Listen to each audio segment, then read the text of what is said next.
Good morning and welcome to KidNuz. I'm Tori. Today is Thursday, November 7th, 2024.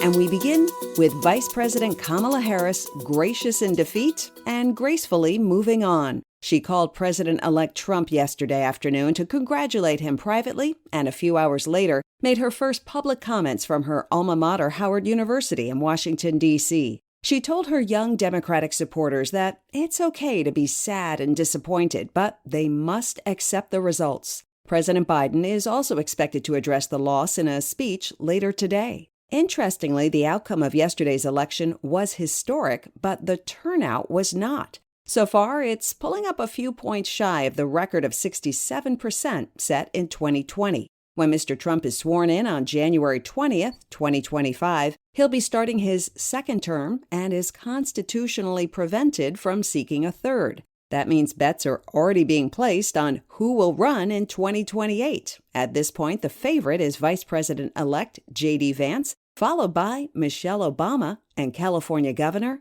Gavin Newsom.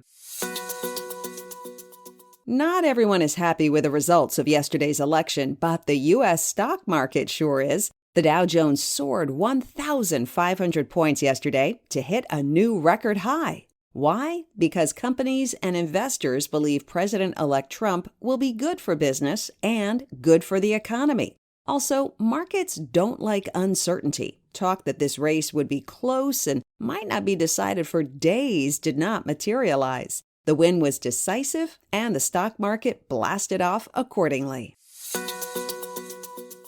Emperor penguins live in the cold of Antarctica, so when one turns up thousands of miles away in Australia, it's a big deal. Ocean Beach, where it waddled ashore, is more than 2,000 miles north of its icy home. According to CNN, it's the first time an emperor has been seen so far north. A researcher at the University of Western Australia told ABC News that the penguin may have followed a current in search of food, then got caught in it. Local surfer Aaron Fowler says he was there when the penguin popped out of the water and strolled onto the beach. It tried to do a slide on his belly, thinking the sand was snow, I guess, face planted, stood up again, and shook it all off. The penguin is malnourished from its journey and now being nursed back to health.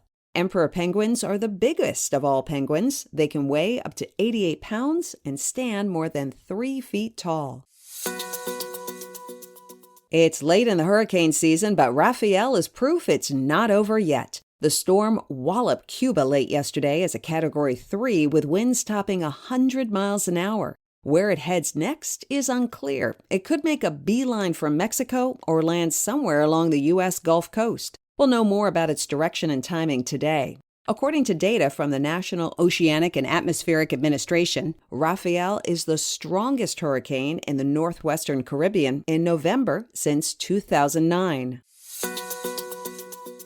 In other KidNuz notes, Santa may have trouble getting one of the most popular gifts of the holiday season down the chimney. CNN is reporting that supersized TVs are flying off the shelves. We're not talking about the 55 or 60-inch sets that have been popular recently. These are 97 inches or more diagonally. That's more than 8 feet, bigger than a king-size bed. Best Buy is trying to cash in on the demand. It says it's adding extra large sets to 70% of its stores nationwide.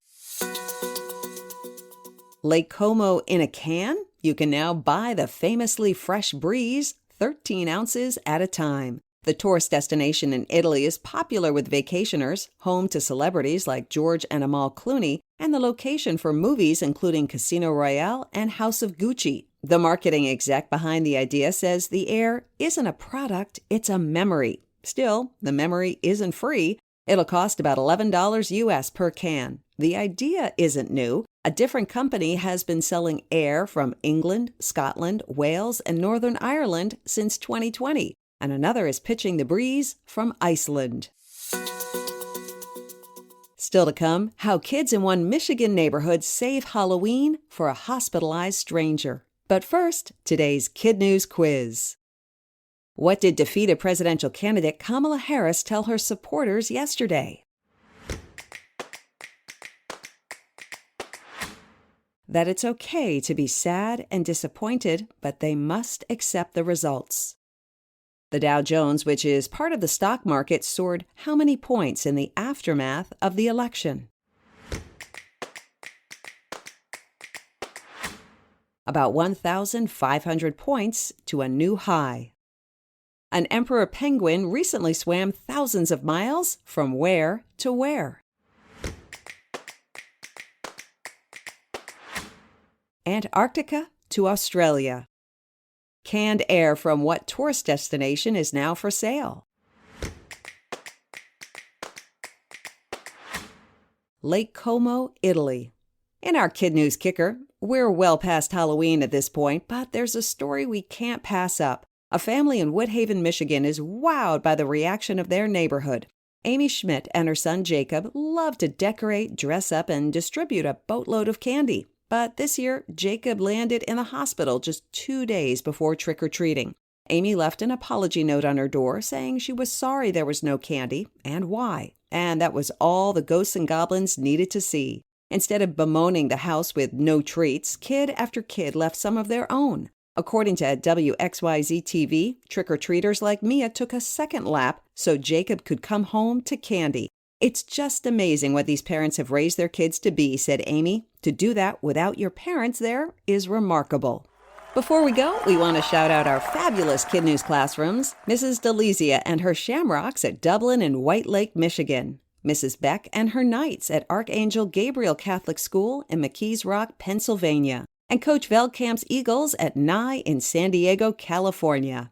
Thanks for listening. If you want to hear more about the election, how it played out, and what it means going forward, you'll want to tune in Saturday for a special KidNuz Convos interview episode with political reporter Mark Curtis. It'll be a nonpartisan wrap-up, KidNuz style.